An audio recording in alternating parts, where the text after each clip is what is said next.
Hi everyone, it's Raina.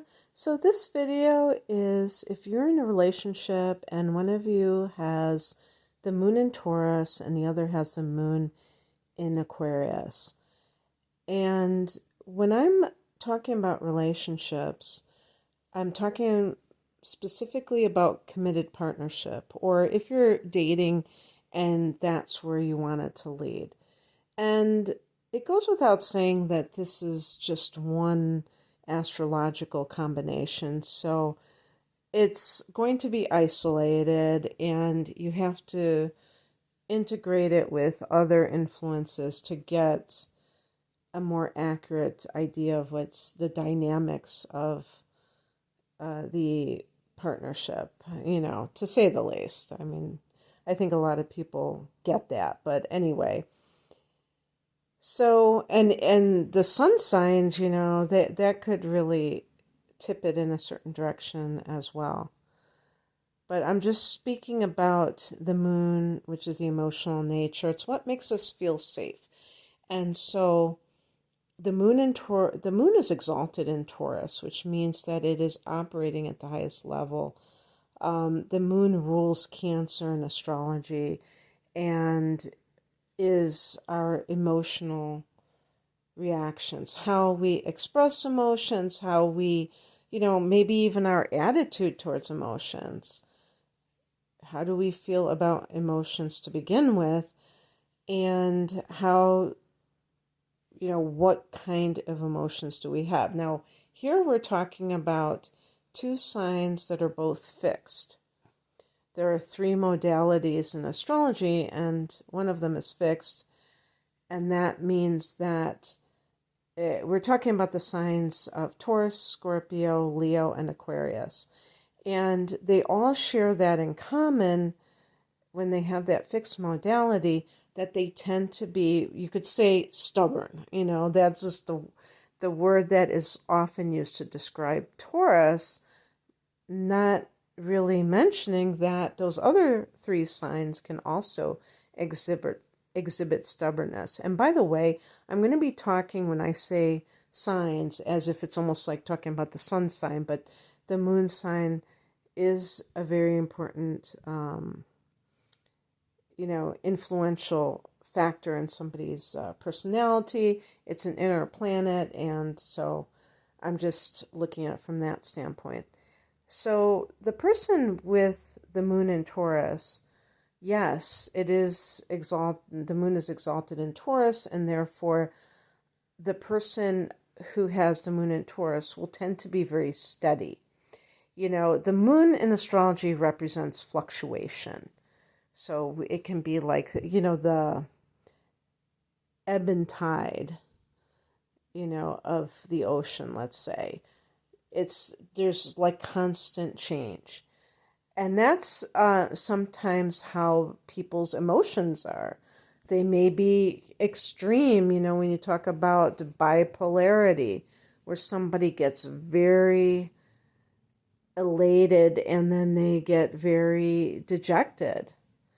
And for some people, they can have very rapid emotional swings. Other people, they may tend to kind of stay in one almost permanent state where they're always curmudgeons, or they're, what do they call it? Like bright and bushy tailed, or whatever they say. I mean, they're just very chipper all the time. But I would say Taurus, there's like a calm, Taurus is ruled by Venus. So there's kind of like that steady emotional output. Taurus people will not tend to just get agitated very easily. Doesn't mean that they can't do it at all. But, just like getting angry, it might take a lot. They always say that it's like, because Taurus is the bull, if you think about the bull, somebody waving a scarf at a bull, and then it finally charges, but it takes a long time for them to finally do that. So they tend to be, pretty mellow overall emotionally. And what air has in common with Earth, because Aquarius is air, is that they tend to be detached, air signs. So the person with the moon in Aquarius is not going to fly off the handle. Now, you do have to look at Mars, because Mars is the official planet of how we express anger and the anger in general, but you will look to see if the moon aspects Mars, because the classic, bad temper aspect is the moon squaring off to Mars. But even within that, if it's in signs that don't tend to be volatile, it might be like a slow burn. But anyway, that doesn't mean that the moon cannot tell us anything about the propensity for temper issues, anger management issues, if you will. So Aquarius and Taurus will tend to be similar in that vein and won't be likely to kind of get very like hot under the collar. And I'm talking about like just getting triggered very easily, nor will they tend to get any kind of like extreme emotion. Like, getting very sad, like expressing it just, unless there's some other factor, like the sun sign is in water, maybe that would change things a little bit. But in general, they wouldn't do that as well. They tend to be on an even keel. Aquarius is ruled by Uranus and Saturn. We don't tend to talk about that co-rulership and focus on Uranus. And Uranus is a sign that wants freedom to the extreme, wants freedom from any kind of pigeonholing, any kind of conformity to what is the norm or the accepted, standard of a society. So there's a very rebellious spirit with Aquarius, and it tends to kind of spill over into one's emotional nature. So people with the moon in Aquarius, a famous example, is John Lennon had the moon in Aquarius, and he tended to have like kind of this quirky side to him, and that's why he was probably attracted to Yoko Ono, because her birthday, I think I did her chart. I've done his also on my channel, and I think that she was probably on the cusp with Aquarius, because she was, Pisces. She was born on the 18th of February, and that tends to be the cutoff. But, of course, every year it can change about a day or so. So I don't know if she was officially an Aquarius or 0 degrees of Pisces, but she definitely was in that area. So that's why he was attracted to somebody like that, because she was eccentric. And so people with the moon in Aquarius can have eccentric ways of feeling, and this can generally revolve around very detached ways of dealing with others.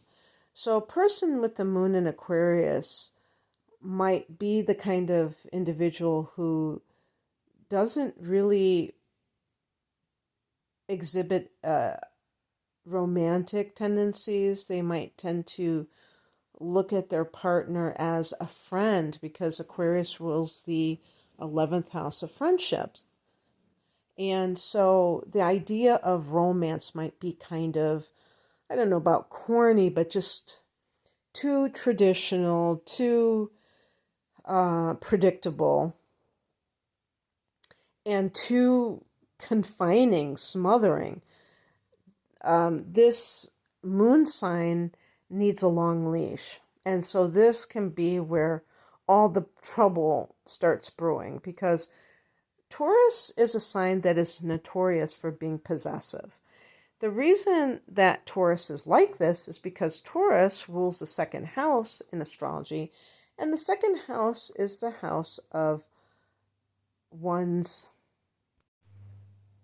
earned income as well as their, wait for it, possessions.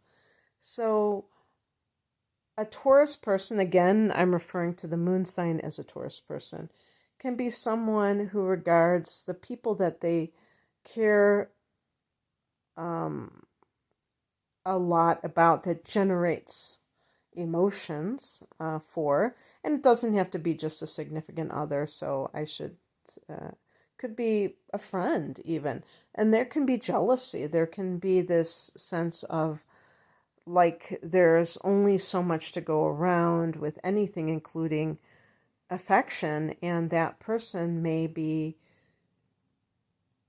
feel very threatened with a person that they care about spending time with another person, caring about another person, because they want to, own them. But this will, obviously be most pronounced in their relationship with a significant other. Whereas the moon in Aquarius can be very universal in their emotions and not necessarily preferential, preferring one person to another. There is that tendency to be like, because the 11th house is the house of the collective. So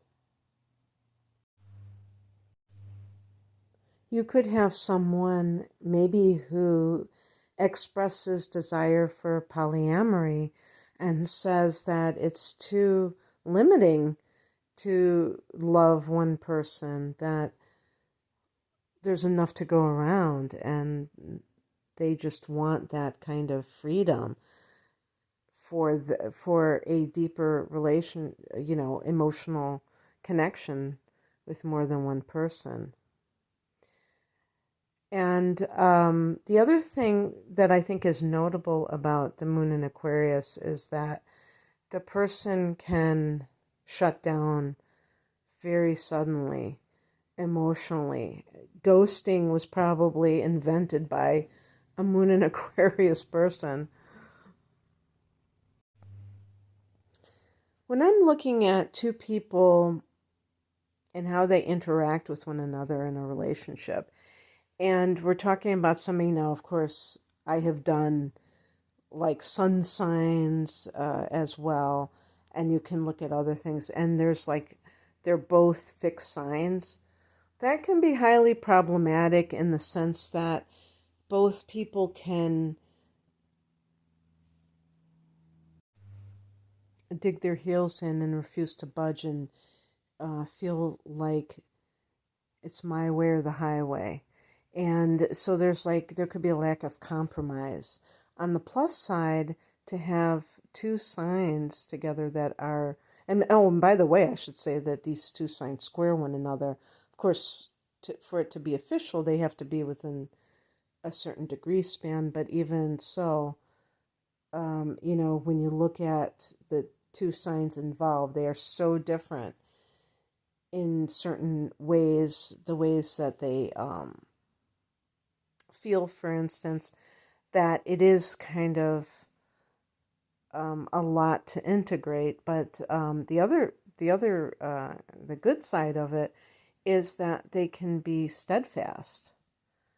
So they, sometimes if you might get like a mutable sign, they might be twisting in the wind, very fickle and ready to move on to something else as soon as there's any kind of trouble. So there might be a little bit more willingness to hang in there. Taurus tends to be very traditional, so the person's emotional nature may tend to want marriage. And also because Taurus is an earth sign, it wants that tangibility factor of like, see, you belong to me. I'm wearing the ring that you bought me. We have that marriage license, and I can prove that you're mine. And this will guarantee that you will love me forever. And Aquarius is like, convention is so lame. why do we have to keep doing this empty ritual all these years? I'm a spiritual person. I don't need, I love you. I don't need to prove it through some kind of legal document. That's just gross. I don't trust the government in the first place. I think that, when you have like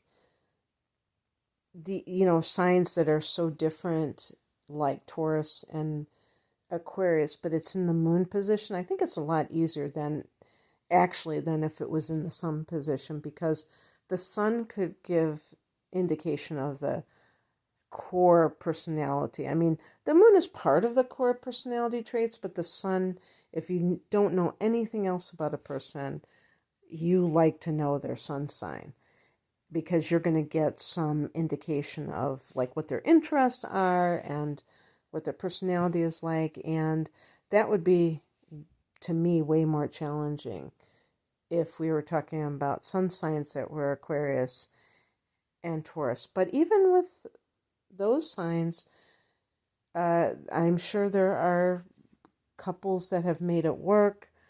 And so I just wanted to kind of highlight what some of the pitfalls might be, or like the challenges, but also a saving grace. And anyway, I hope that you resonated with this. If you would like a private reading, the link is below. Take care. Bye.